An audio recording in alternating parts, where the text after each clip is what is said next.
Hello friends. तो आज Sunrisers ने फिर से अपना कैलिबर दिखाया और चेन्नई सुपर किंग्स को हरा दिया है।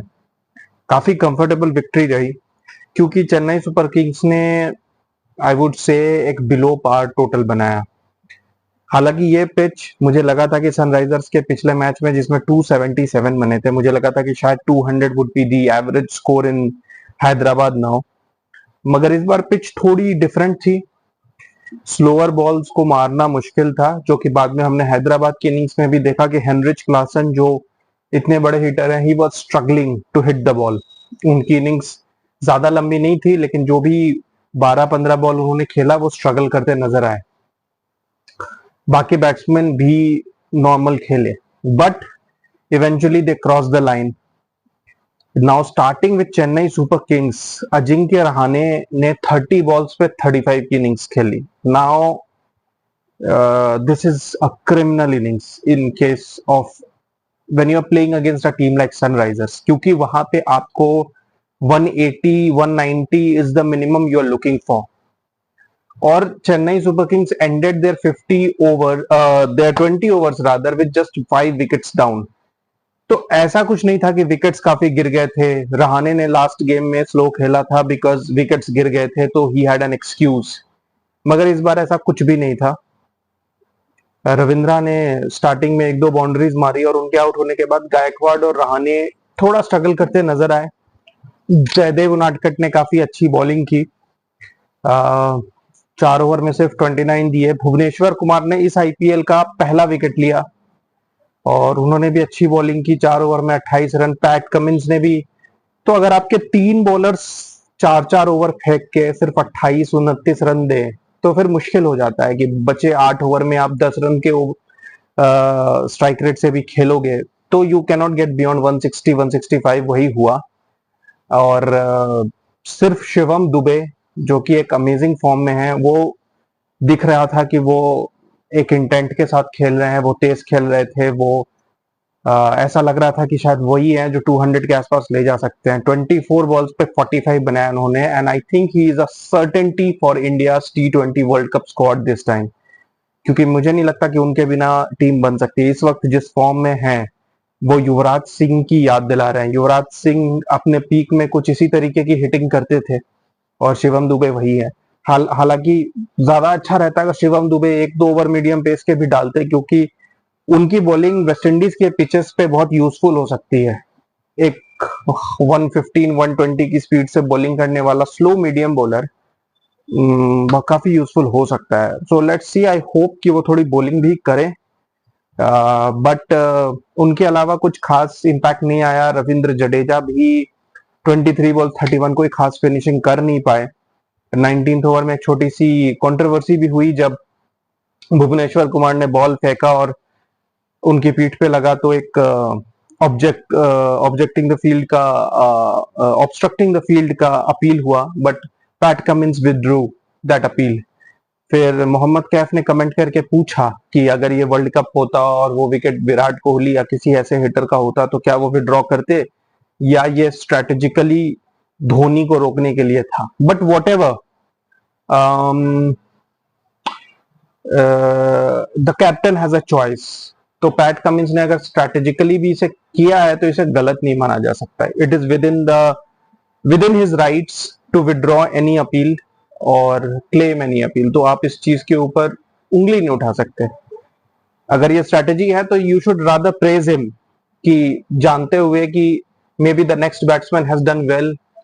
धोनी ने पिछले मैच में काफी बाउंड्रीज मारी थी, तो अगर वो ऐसा सोचते हैं कि धोनी नहीं आए, तो उसमें कुछ गलत नहीं है। एनीवेज, सनराइजर्स की स्टार्ट में अभिषेक शर्मा ने सेकंड ओवर में ही गेम ऑलमोस्ट किल कर दिया, जब उन्होंने मुकेश चौधरी को 27 रन एक ओवर में मार दिए। हालांकि उसके तुरंत बाद वो नेक्स्ट ओवर में आउट हो गए, बट उन्होंने डैमेज कर दिया था। 27 रन इन 1 ओवर मींस जो रिक्वायर्ड रेट 8-8.5 का था, वो सीधा गिर के 7.5 का आ गया। 12 balls 37। Now this is the impact innings. Abhishek Sharma को मैन ऑफ द मैच दिया गया, जबकि वो तीसरे ओवर में ही आउट हो गए थे। So you can imagine in T20 एक 10 बॉल एक 12 बॉल की इनिंग्स कैसे गेम बदल सकती है। 12 बॉल्स 37, उसके बाद प्रेशर था ही नहीं।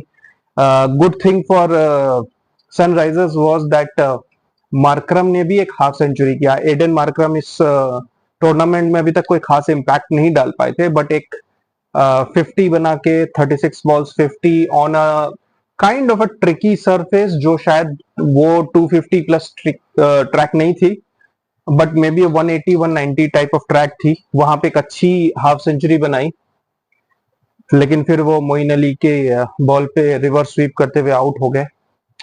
बट इन दोनों की इनिंग्स ने काइंड ऑफ इंश्योर कर दिया। ट्रेविस हेड ने भी 30 बना दिया, तो काइंड ऑफ इंश्योर हो गया। हालांकि बाद में हेनरिच क्लासेन और शाहबाज कोई खास स्पीड से रन नहीं बना पाए। तो ये गेम जो कि सनराइजर्स ने स्टार्ट में अभिषेक शर्मा के स्टार्ट का सोचा होगा कि 14-15 ओवर्स में चेस करके खत्म कर देंगे, वो थोड़ा लंबा चला गया। बट यही अगर 20 रन मोर होते, अगर चेन्नई सुपर किंग्स ने 180 प्लस किया होता, तो शायद मुश्किल पड़ सकती थी।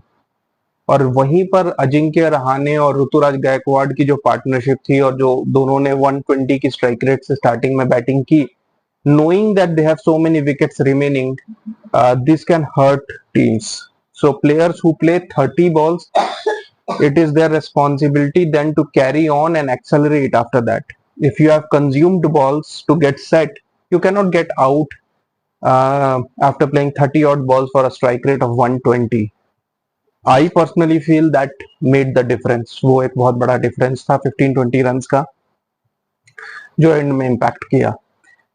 मे बी शायद धोनी को सिर्फ 1-2 बॉल मिले, मे बी शायद धोनी को अगर 10 बॉल मिले होते तो 2-4 बड़ी हिट्स लगती, ये 165 180 हो सकता था, and you never know. But anyways, good that Sunrisers finally won another game, they are in the competition.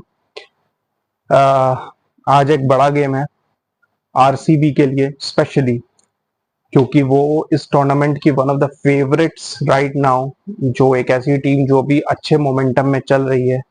Rajasthan Royals के साथ मैच है। अगर आज आरसीबी हार जाती है, आज भी हार जाती है उससे, तो फिर उनके लिए कमबैक करना बहुत मुश्किल होगा। यह भी देखना इंटरेस्टिंग होगा कि आरसीबी अपनी टीम में कुछ चेंजेस करती नहीं है कि नहीं, स्पेशली फॉरेन प्लेयर्स में, क्योंकि उनके फॉरेन प्लेयर्स बहुत ही बुरा परफॉर्म कर रहे हैं। फैफ डु प्लेसी कैप्टन है, और ग्लेन मैक्सवेल ने बैटिंग में फेलियर है, मगर बॉलिंग में उन्होंने ठीक ठाक जॉब किया है। तो मैक्सवेल में भी शायद उन्हें ड्रॉप नहीं करेंगे, मगर देखना पड़ेगा कि कैमरन ग्रीन को क्या फिर से ये कंटिन्यू करते हैं, या ये विल जैक्स को लाने का रिस्क लेंगे। I would suggest कि Will Jacks should come and he should open with Virat Kohli, and Faf du Plessis can come one down, क्योंकि Faf थोड़ा स्ट्रगल कर रहे हैं। विराट अभी ऑरेंज कैप होल्डर थे पिछले मैच तक, तो he is still getting the runs, and maybe Maxwell needs to bat at 5 or 6 and Cameron Green should bat at 4. ये जो रोटेशन चल रही है कि जो प्लेयर्स नंबर 3-4 पे परफॉर्म कर रहे हैं उनको नीचे कर दो, किसी को ऊपर कर दो, आरसीबी शुड स्टॉप एक्सपेरिमेंटिंग।